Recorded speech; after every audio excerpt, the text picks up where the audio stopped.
हाय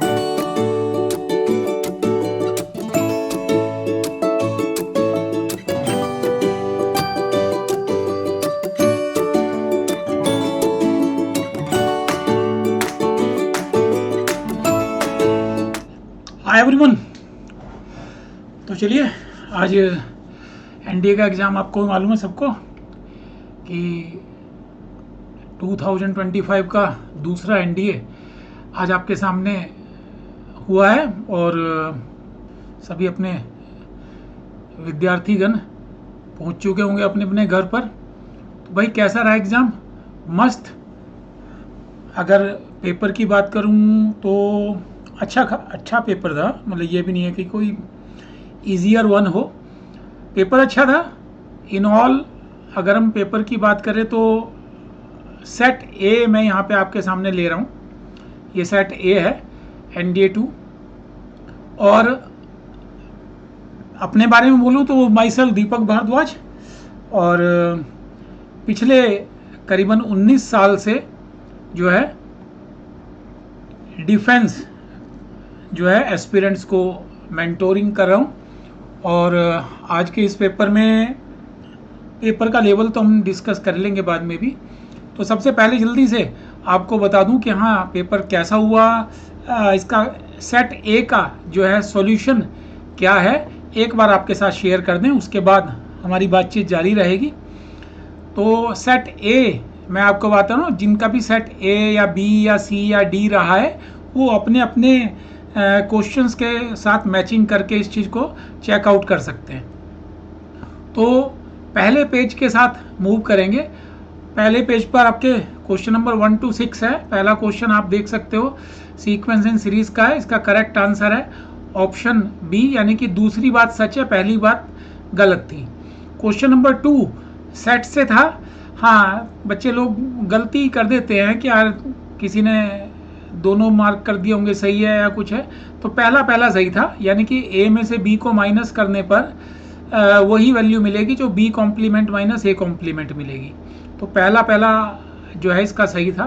तीसरा क्वेश्चन आपके पास जो है वो फैक्टोरियल यानी कि कॉम्बिनेशन टूल से था एक तरह से, और इसमें आपको दे रखा था y की वैल्यू x फैक्टोरियल, z की वैल्यू 2x फैक्टोरियल, z और y का रेशियो 120। तो इससे जब आपने वर्कआउट किया तो वहाँ पर आपको x की वैल्यू 3 मिल गई थी। तो 3 वैल्यू अगर यहाँ पे पुट इन करोगे तो 9 फैक्टोरियल बन जाएगा, और उसका आंसर है ऑप्शन ए। तो इसका कंप्लीट सॉल्यूशन तो आपके साथ शेयर करेंगे। आप फिलहाल यहाँ पे जल्दी से देख लीजिए एक बार कि हाँ इनके करेक्ट आंसर की क्या है, ताकि आप आगे की तैयारियों को एक नया रूप दे सकें। Question number 4 option C. Question number 5 log से था। बोथ इसके करेक्ट हैं, कोई भी गलत नहीं है। क्वेश्चन नंबर 6 की अगर मैं बात करूं तो क्वेश्चन नंबर 6 में ऑप्शन डी जो है करेक्ट आंसर है, यानी कि 9 टाइम्स 1111। आगे मूव करें। Question number 7 option C. Question number 8, यार ये अल्फा की जो वैल्यू दे रखी है ये ओमेगा है, ठीक है, ये ओमेगा है। और अगर ये ओमेगा है तो उसके हिसाब से यहाँ पे ये ओमेगा पुट कर लीजिए, आपका आंसर 0 आ जाएगा, यानी कि दोनों पार्ट ये बराबर हैं। क्वेश्चन नंबर 9 रिमाइंडर थ्योरम से था, तो इसका रिमाइंडर 8 आएगा। क्वेश्चन नंबर 10 डिटर्मिनेंट पूछ रहा है इनवर्स का, और आपको मालूम है कि ए इनवर्स का डिटर्मिनेंट किसके बराबर होगा? जो ए का डिटर्मिनेंट है उसके रेसिप्रोकल के बराबर। तो इसका डिटर्मिनेंट खुद जो है वो 2 आ रहा है, तो इसका आंसर हो जाएगा 1/2। क्वेश्चन नंबर 11 ये आपका क्वेश्चन आ गया सेट से, और इसने पूछा आपसे कि एग्जैक्टली एक गेम खेलने वाले कितने स्टूडेंट हैं। एग्जैक्टली एक गेम खेलने का मतलब है कि यार सिर्फ a माइनस बी और b माइनस ए की वैल्यू आपको फाइंड आउट करनी है, a माइनस बी और b माइनस ए। तो उसका करेक्ट आंसर है ऑप्शन बी। क्वेश्चन नंबर 12 आपके पास यूनिक सॉल्यूशन है। क्लास 10th की नॉलेज यहाँ पे वर्कआउट हो गई, यानी कि a1/a2 b1/b2 बराबर है, लेकिन c1/c2 बराबर नहीं है। तो इसका करेक्ट आंसर है कि नो सॉल्यूशन, जिसे हम बोलते हैं inconsistent. Next question, question number 13 1 minus iota upon 1 plus iota की पावर 2m गिवन है। 1 plus iota upon 1 minus iota की पावर 2n गिवन है। तो अगर इसको दूसरे वाले पार्ट को रेसिप्रोकेट कर लोगे तो 1 minus iota upon 1 plus iota raise to the power 2m minus 2n आपके पास वैल्यू होगी और उसको आप वर्कआउट करोगे तो यहाँ पर आपका जो m-n की स्मॉलेस्ट वैल्यू जो इसे सेटिस्फाई करेगी वो 2 आंसर होगा। एक बार फिर बता दूं कि आपको अगले 24 घंटे में इसका कंप्लीट सॉल्यूशन भी मिल जाएगा, ताकि आपसे जो क्वेश्चन नहीं बन पाए तो वो भी आपको करने के लिए आपको समझ में आ जाए। अगर आप में से कुछ लोग आगे चल के इंजीनियरिंग की तैयारी कर रहे हैं या किसी भी और कॉम्पिटिटिव एग्जाम की, तो ये क्वेश्चन बहुत अच्छे रहे हैं। Question number 14 option B, Cramer rule से आपसे पूछ रहा था कि यार इसकी d2 की वैल्यू क्या है। ठीक है, मतलब y is obtained by dividing d by d2। तो आपसे पूछ रहा है what is the value of the determinant d2।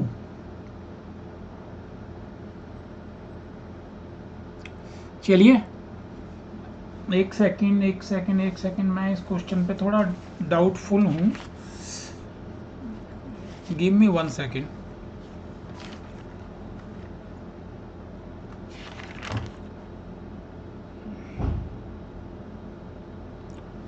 हाँ जी सर, तो उसने d2 की वैल्यू पूछी है, -3 ही है करेक्ट आंसर है।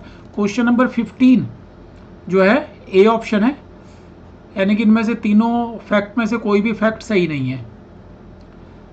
क्वेश्चन नंबर 16 ऑप्शन सी, यार इसका डिटर्मिनेंट पूछ रहा है। इसने रो कॉलम एक बार इसने इसका ट्रांसपोज कर दिया और 2 बार कॉन्जिक्यूटिव रोज और कॉलम्स को इंटरचेंज कर दिया। क्वेश्चन नंबर 17 ये भी आपका कॉम्प्लेक्स नंबर से था, omega cube root of unity से, तो इसका करेक्ट आंसर है 6 से भी। क्वेश्चन नंबर 18 ऑनवर्ड्स चलते हैं, तो 18 में पूछ रहा कि 4 डिजिट के कितने नंबर्स हैं जो 1 2 3 4 से बनते हैं और वो 4 से डिविजिबल होगा। तो भाई इसके 6 ऑप्शन बनते हैं, 6 केसेस ऐसे बनते हैं। क्वेश्चन नंबर 19 ABC एक ट्राइंगल की तीनों साइड है, P पैरामीटर है, तो पूछ रहा है इस डिटर्मिनेंट की वैल्यू क्या है, P के टर्म्स में 2 times P cube. Question number 20 में 1 + x⁻100 का ग्रेटेस्ट कॉफिशिएंट पूछ रहा है, पावर 100 है तो टोटल टर्म्स 101 होंगी, मिडिल मोस्ट टर्म का कॉफिशिएंट ही सबसे बड़ा होगा, यानी कि x की पावर 50 का। अगला question number 21, question number 22 comprehensive question है, 2 क्वेश्चन है सेम डेटा के ऊपर। एक बार इसने पूछा बीटा की वैल्यू क्या है, एक बार पूछा अल्फा बीटा की वैल्यू क्या है। तो बीटा की वैल्यू ये है और अल्फा बीटा की वैल्यू में संबंध है अल्फा बीटा का -2 टाइम्स है। क्वेश्चन नंबर 23 और क्वेश्चन नंबर 24 ये भी सेम क्वेश्चन के ऊपर, सेम डेटा के ऊपर 2 क्वेश्चन है। एक बार सेम ही क्वेश्चन है, बस एक बार अलग चीज़ वैल्यू दी है, P + Q की वैल्यू 66, P + Q की वैल्यू 15। यहाँ पूछ रहा Q - P क्या है और यहाँ पूछ रहा है कि n की वैल्यू कहाँ एग्जिस्ट करती है। तो इन दोनों सीरीज़ का एक्सपेंशंस का वर्कआउट करोगे तो P + Q की वैल्यू आ जाएगी n × n + 1/2 और उसमें P + Q की वैल्यू 66 डालोगे तो n की वैल्यू आपके पास आंसर आएगा 11, और 11 तो इसमें कौन सी रेंज के अंदर है, C वाले ऑप्शन के अंदर। क्वेश्चन नंबर 24 भी इसी तरह से परफॉर्म करोगे और ऑप्शन डी करेक्ट आपका आंसर आएगा। नेक्स्ट पेज पे मूव कर गए हैं, तो यहाँ पे फिर एक कॉम्प्रिहेंसिव क्वेश्चन है 25 और 26 नंबर। यहाँ पर आपसे पूछ रहा है कि यार 25 में P और Q की वैल्यू गिवन है साइन कॉस की टर्म्स में।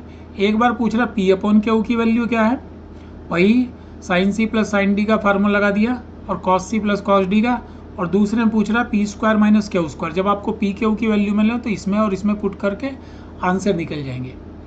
27 का आंसर है C ऑप्शन, 28 B ऑप्शन, 29 मतलब कॉम्प्रिहेंसिव क्वेश्चन की भरमार है, ऐसी बात नहीं है। 29 का आंसर है C। अच्छा 29 और 30 तो दोनों इसी के ऊपर बेस थे। उसने आपको पूरे 0 to 2π यानी कि -π to π में x और y की वैल्यूज जो हैं 2 वैल्यूज थी, जिनके कॉम्बिनेशन से 4 ऑप्शंस निकले, चाहे वो x + y के रहे हों चाहे y - x के रहे हों। आगे मूव करते हैं। क्वेश्चन नंबर इसी पेज पर आपका 33 का आंसर डी है। ये भी 2 कॉम्प्रिहेंसिव क्वेश्चन है और एक में पूछ रहा है कि n और m में संबंध क्या, दूसरे में पूछ रहा था कि m की कितनी पॉसिबल वैल्यूज़ हैं। m की 2 पॉसिबल वैल्यूज़ यहाँ रही हैं। क्वेश्चन नंबर 31 में यहाँ आपके पास एक कॉम्प्रिहेंसिव क्वेश्चन है, क्वाड्रेटिक इक्वेशन पे कॉम्प्रिहेंसिव क्वेश्चन है, जो कि क्वाड्रेटिक इक्वेशन है आपके पास 2 डिग्री में। उसने दोनों रूट्स पूछे इसके क्या हैं, तो दोनों रूट्स में जो संबंध मिला वो ये मिला कि यार इसके जो ए बी सी हैं वो एच पी में है, क्योंकि संबंध इसका यही आया 1/a + 1/c = 2/b। और ए पी और एच पी का तो आपको मालूम है रेसिप्रोकेट सिस्टम होते हैं दोनों एक दूसरे के। नेक्स्ट क्वेश्चन आपका परमुटेशन कॉम्बिनेशन से था, एप्लीकेशन ऑफ कॉम्बिनेशन, कि यार अपने पास 8 पॉइंट हैं, उनमें से 4 कोलिनियर हैं, तो उनसे क्वाड्रिलेटरल कितने बन सकते हैं और ट्राइंगल कितने बन सकते हैं। तो ट्राइंगल के लिए आपके पास फार्मूला है 8c3 - 4c3।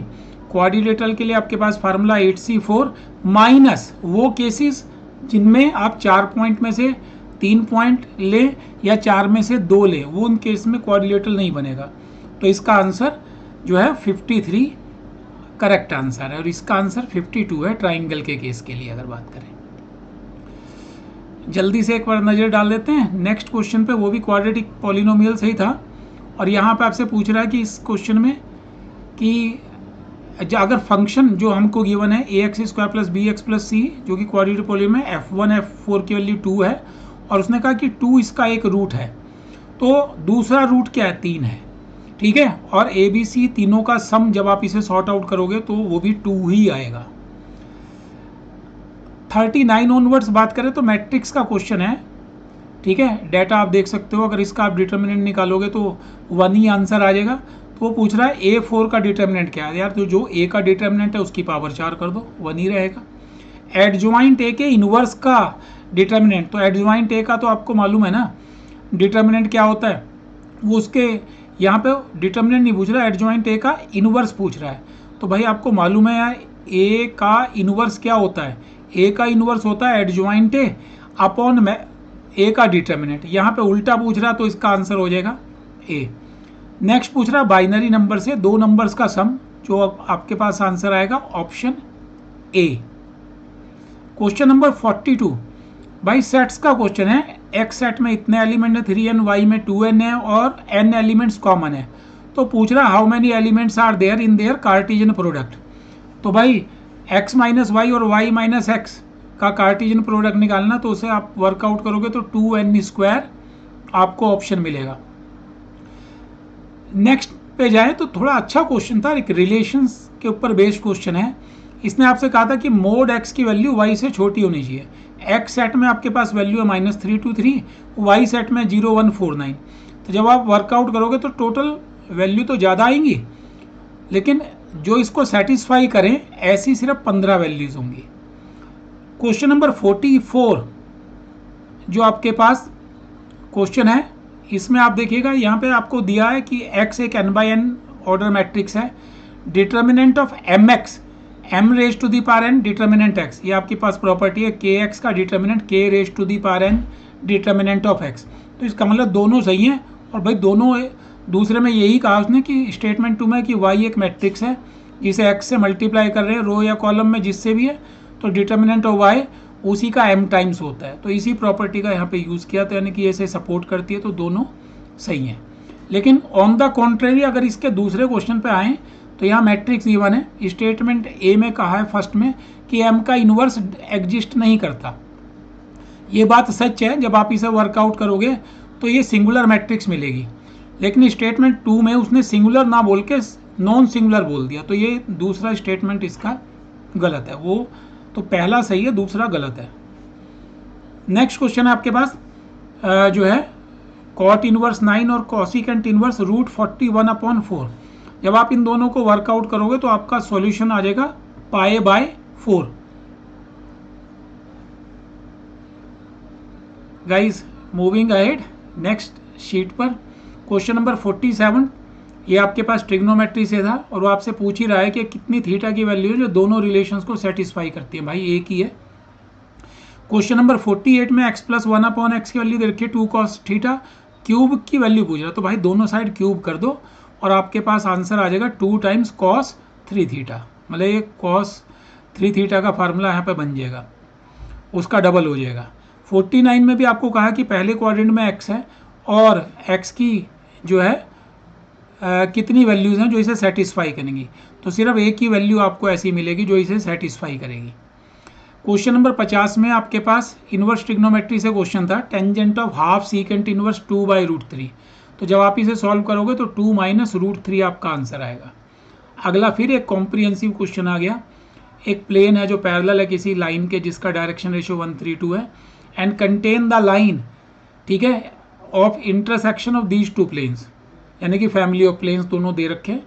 इन्हें आप सॉल्व करेंगे तो लाइन ऑफ इंटरसेक्शन का रेशियो आपके पास ये आएगा, और इक्वेशन ऑफ प्लेन जो पी प्लेन की इक्वेशन है वो ऑप्शन बी आपको मिलेगी। एक बार फिर से रिमाइंड करा देता हूँ कि इसका सॉल्यूशन आपको अगले 24 घंटे में डिटेल्ड सॉल्यूशन आपको मिल जाएगा, ताकि आपका कोई क्वेश्चन गलत हुआ है तो आपको इस बात का जानकारी रहे कि हाँ आपसे गलत कहाँ पर हुआ है। नेक्स्ट क्वेश्चन है आपके पास 3D से, एक स्फीयर की चर्चा कर रहा है कि स्मॉलेस्ट रेडियस बताओ जो इन तीनों पॉइंट से होके गुजरे, यानी कि तीनों के तीनों पॉइंट्स जो हैं उसी स्फीयर के ऊपर है। तो उसकी रेडियस आपके पास आती है √2/3, एंड दूसरे उसमें पूछा है कि on which one of the following planes does the centre of S lie. तो इसका जो सेंटर आप निकालेंगे -u - v - w, वो इस प्लेन को सेटिस्फाई करेगा। तो इसका करेक्ट आंसर आ जाता है ऑप्शन ए। यहाँ पर आपके पास एक पैरेललोग्राम दिया, आपको मालूम ही है कि ए का वर्टेक्स और सी वर्टेक्स दोनों के कोऑर्डिनेट का सम बी और डी के सम के बराबर होता है। आपको डी निकालना है तो डी वर्टेक्स की वैल्यू होगी x1 + x3 - x2। ऐसे ही y4 की वैल्यू भी y1 + y3 - y2, z4 की वैल्यू भी z1 + z3 - z2। तो फोर्थ वर्टेक्स ये है। जब आपके पास वर्टेक्स मिल जाएगा तो भाई आप एंगल BCD को निकाल लोगे और उसकी वैल्यू को cos² थीटा के अंदर पुट इन कर देना, आपका आंसर आ जाएगा 27/77। आगे मूव करते हैं। यहाँ पूछ रहा है कि for different values of m, ये इक्वेशन किसको रिप्रेजेंट करेगी। यार m की अलग अलग वैल्यू डालते रहो। तो जो आपके पास सारी इक्वेशंस होंगी वो फैमिली ऑफ लाइंस होंगी जिन्हें हम बोलते हैं कॉन्करेंट लाइंस, यानी कि जो सेम पॉइंट से होकर गुजरे। आगे चलते हैं नेक्स्ट शीट पर, क्वेश्चन नंबर 58 ऑनवर्ड्स। आपसे पूछ रहा है equation of locus of a point equidistant from this point and this point is this one. तो भाई इसमें k की वैल्यू आपसे पूछ रहा है। जब आप इसे सॉल्व करेंगे तो ऑप्शन डी इसका करेक्ट आंसर आएगा। क्वेश्चन नंबर 59, यहाँ पर आपसे पूछ रहा है कि how many of the statement given above are correct. तो भाई सिर्फ ए की ऑप्शन, ए की स्टेटमेंट इसमें करेक्ट है, ठीक है। और यहाँ पर अगला क्वेश्चन आपके पास लाइन से है, लाइन का इंटरसेप्ट का सम पूछ रहा है कि कितना है। तो इंटरसेप्ट का सम इसका आएगा 2, क्योंकि यहाँ पर इंटरसेप्ट तो आपको मालूम है ना, x/x1 + y/y1 = 1। तो जब आप इस सारे को इधर शिफ्ट करोगे तो इसका आंसर आ जाएगा आपके पास में अपॉन में लाने के बाद में कि हाँ दोनों x1 + y1 की वैल्यू को ऐड अप करके 2 आंसर आ जाएगा। विच one of the following is the perpendicular form of straight line. तो परपेंडिकुलर फॉर्म आपके पास होती है x cos θ + y sin θ = 2p। तो ये आपके पास ऑप्शन सी इसका करेक्ट आंसर है। क्वेश्चन नंबर 62 की बात करें तो वर्टेक्स बी और डी, दो वर्टेक्स दे रखे हैं और पूछ रहा है एरिया क्या है।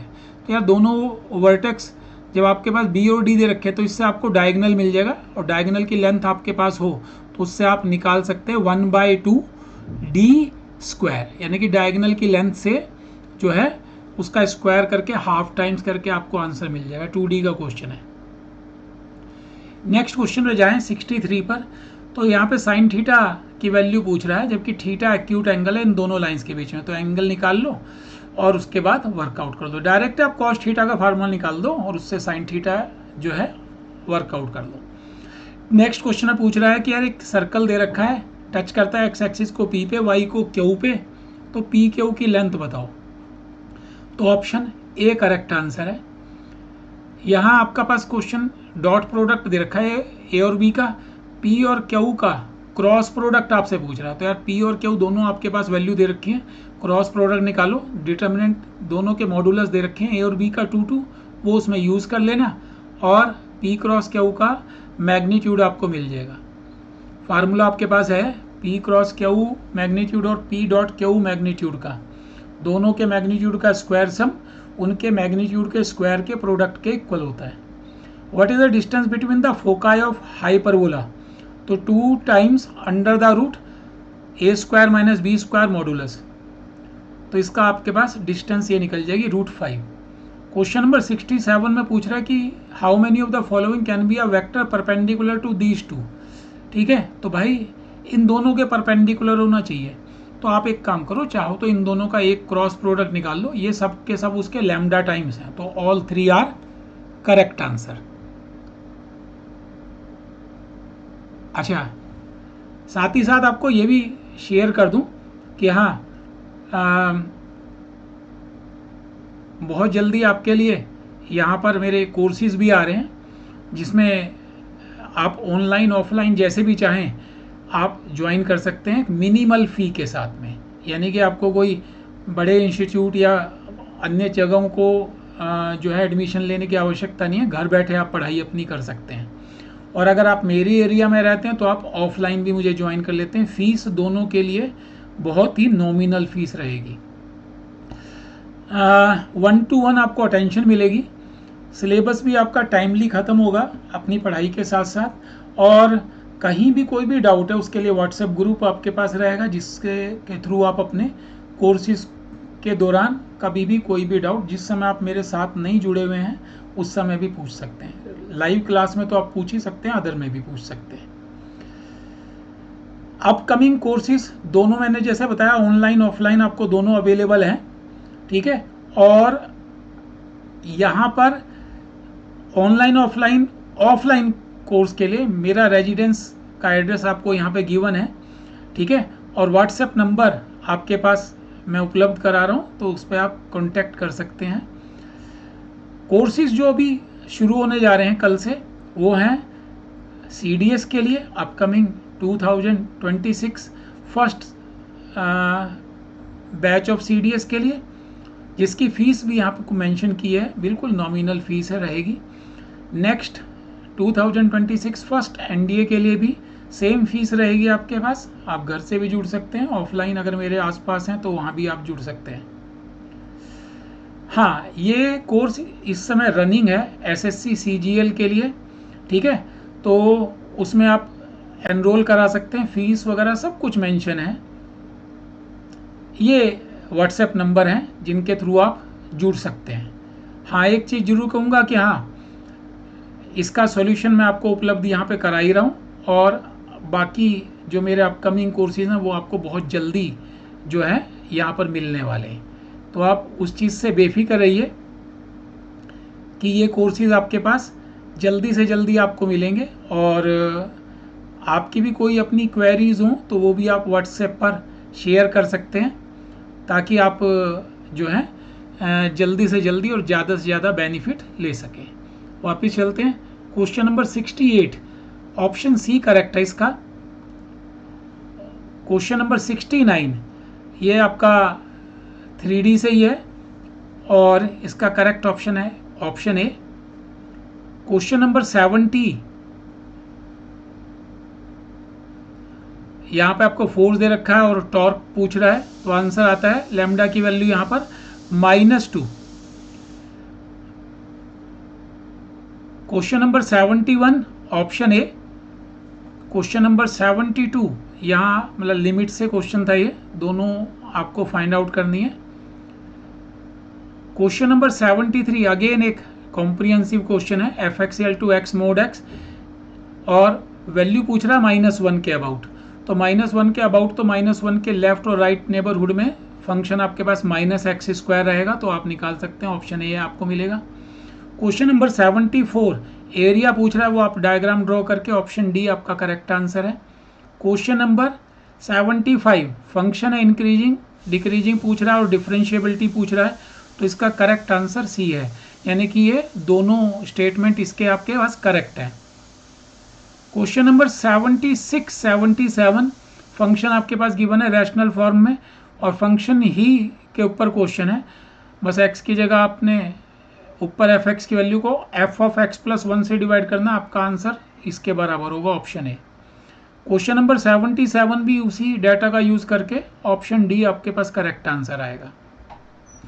Question number 78 option A correct answer है। क्वेश्चन नंबर 79 इसी का ही फर्दर जो है टेल है, सेकंड ऑर्डर डेरिवेटिव पूछ रहा है 0 पर, तो आंसर आएगा 1।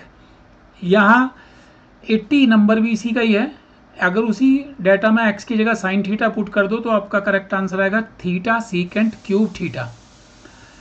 अगले दोनों क्वेश्चन की तरफ मूव करते हैं। तो फंक्शन दिया हुआ है आपको F X L to 1 minus cube root of X minus 1 whole square. तो भाई ये 2/3 पावर है, तो क्यूब रूट में तो कोई समस्या ही नहीं है, निगेटिव वैल्यू हो, जीरो हो, पॉजिटिव हो, सारी वैल्यू आप ले सकते हैं। तो domain is minus infinity to infinity. Question number 83 84 यहाँ आप मूव करेंगे, फंक्शन कह रहा कॉन्टिन्यूअस है, तो बस ठीक है, left hand limit right hand limit 0 पे निकाल लेना, आपका आंसर जो है k की वैल्यू 0.5 आएगी। और इसी का डेरिवेटिव निकाल के -1 पे जो है -1 के अबाउट, तो उसका आंसर आपके पास सी ऑप्शन आएगा। अगले दोनों क्वेश्चन की बात करें तो क्वेश्चन नंबर 85 ऑप्शन डी आपके पास आपको मिलेगा, ठीक है। और 86 क्वेश्चन में आंसर डी, इसी का ही टेल है, ठीक है।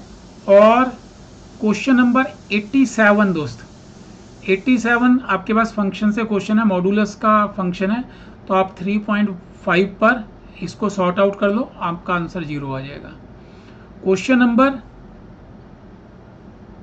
88 डिफरेंशिएबिलिटी की पूछ रहा है, ना तो पहला ना दूसरा, 3 और 4 पे दोनों ही नहीं है। क्वेश्चन नंबर 89 और 90 फंक्शन आपके पास गिवन है यहाँ पे, और आपसे वो फंक्शन की जो है कंपोजिट फंक्शन पूछ रहा है 0 के अबाउट, तो आंसर आएगा 0 इसमें इन्वर्स पूछ रहा है, तो आप x की वैल्यू y की टर्म्स में निकाल दीजिएगा 1 1 ऑन 2 चेक करने के बाद, क्योंकि 4 के 4 ऑप्शन है तो चेक करने की तो जरूरत नहीं है, बस निकाल दीजिए। क्वेश्चन नंबर 91 डिग्री पूछ रहा है, तो हाईएस्ट ऑर्डर निकाल के फ्रैक्शनल पावर्स को सॉर्ट आउट करके आंसर आएगा 3। Question number 92 option C, 94 option B, 95 option C, 93 option C, 96 option A, 97 I1 I2 दोनों है, किंग्स रूल अप्लाई कर लेना, ठीक है। तो यहाँ पर आपके पास दोनों को अलग अलग सॉर्ट आउट कर लोगे तो भी आपको मालूम चल गया कि सेम रिजल्ट आता है, तो ए ऑप्शन इसका करेक्ट आंसर है। 98 का ऑप्शन डी है, 99 का सी है, यानी कि इसका पहले वाला करेक्ट है, दूसरे वाला इसको सपोर्ट नहीं कर रहा है। उसने ये तो बता दिया कि ठीक है ये डिक्रीजिंग है इस इंटरवल में, लेकिन दूसरे वाला इसको सपोर्ट नहीं कर रहा है। डिक्रीजिंग के लिए तो लेस देन 0 होना चाहिए ना, वो ग्रेटर देन 0 पे यस कर रहा है। क्वेश्चन नंबर 100 फंक्शन आपके पास गिवन है और मिनिमम वैल्यू दी है 48। इसमें भी पहला ही स्टेटमेंट सही है, क्योंकि उसने आपको गिवन है दूसरे में कि x इंक्रीज करता है थ्रू 4 और f' चेंज करता है साइन पॉजिटिव टू निगेटिव, ठीक है। तो पॉजिटिव टू निगेटिव पे तो मिनिमम वैल्यू हो जाती है, मतलब मैक्सिमम वैल्यू होती है, मैक्सिमा का पॉइंट होता है, तो वो इसको सपोर्ट नहीं कर रहा, तो पहला करेक्ट है, दूसरा उसका इनकरेक्ट आंसर है। क्वेश्चन नंबर 101 पर चलते हैं। तो यार यहाँ आपको 5 वैल्यूज गिवन है, हार्मोनिक मीन पूछ रहा है, तो फार्मूला क्या है, n/1/a plus 1/b plus 1/c plus 1/d plus 1/e। Calculation थोड़ी हेल्दी सी थी, तो करने के बाद आपका ऑप्शन ए आ जाएगा। 102 आपके पास सी ऑप्शन, ठीक है, और प्रोबेबिलिटी से है। और क्वेश्चन 103 ऑप्शन बी है आपके पास में। यहाँ आपसे आप पूछ रहा था कि हाँ इसके सिलेक्शन के चांस क्या हैं। क्वेश्चन नंबर 104 उसने यहाँ भी वही पूछा कि इस बात की प्रोबेबिलिटी बताओ कि दोनों बॉल्स रेड निकलें, जो 10 वाइट और 5 में से हम 2 बॉल निकालते हैं, तो दोनों लाल की प्रोबेबिलिटी आप फाइंड आउट कर लो। 105 नंबर भी यही क्वेश्चन था, 5 वाइट 6 रेड और 4 ब्लू हैं, 3 बॉल निकालते हैं, इस बात की प्रोबेबिलिटी है तीनों तरह की एक एक निकले, तो 5 में से 1, 6 में से 1, 4 में से 1 और नीचे टोटल 15 में से 3 बॉल आपकी निकले, तो आंसर 24/91। नेक्स्ट क्वेश्चन आपके पास है, यहाँ पे ट्रायल्स के इंडिपेंडेंस की चर्चा हो रही है, तो दूसरा तीसरा इसको सेटिस्फाई करते हैं। 107 में वो पूछ रहा है कि कॉन्ट्राडिक्ट कर रहे हैं दोनों एक दूसरे को, यानी कि ए सच बोल रहा है तो बी झूठ, और बी सच बोल रहा तो ए झूठ। तो दोनों की प्रोबेबिलिटीज़ को प्रोडक्ट कीजिए, इंडिपेंडेंट है, और बाद में दोनों के रिजल्ट्स को सम अप कर दीजिए। फिर रिमाइंड करा देता हूँ कि अगले 24 घंटे में आपको डिटेल्ड सॉल्यूशन इसका लेकर आपके पास पहुँचूँगा। और अगला पूछ रहा है कि probability that a student passes physics test ये है, और दोनों पास करता है तो ये है। Probability that he passes at least one test, at least one test में गलती मत कीजिए, ये ए यूनियन बी का प्रोबेबिलिटी गिवन है। और पूछ रहा है कि ही पासिस इंग्लिश टेस्ट, तो भाई वो आप निकालेंगे तो आपका आंसर 13/15 आएगा। नेक्स्ट क्वेश्चन 109 नंबर का आंसर डी है, 110 का option A, 111 option D, 112 D, 113 B, 114 option A, 115 option A, 16 A, 17 B. Normal question, सबसे प्यारा सा लड्डू क्वेश्चन तो यही था यार। 118 नंबर बी बाई ए की प्रोबेबिलिटी पूछ रहा है, ऑप्शन डी, 19 डी और 20th बी। एक बार मैं फिर बोल दूं कि यार ये सेट ए का जो है वो पेपर का आपके पास सेट है ये, तो इसलिए इस सेट को आपने जो है ध्यान रखना है। और जिनके भी सेट बी, सी या डी हैं वो अपने क्वेश्चंस को यहाँ पर मैचिंग करके चेक कर सकते हैं कि हाँ मेरा कौन सा आंसर करेक्ट है। फिर एक बार आपको बताना जो है अपनी जिम्मेदारी समझूंगा कि जल्दी आपको बाकी कोर्स भी मिलेंगे, और ऐसा कोई कोर्स जिसकी आपको क्लासेस ना मिल रही हो मुझसे और वो मेरे सब्जेक्ट मैथ्स से रिलेटेड हो, तो उसके लिए भी आप मुझे मैसेज कर सकते हैं मेरे व्हाट्सएप नंबर पर जो मैंने आपको प्रोवाइड किया था। तो उस व्हाट्सएप नंबर को एक बार आपको फिर से शेयर कर देता हूँ,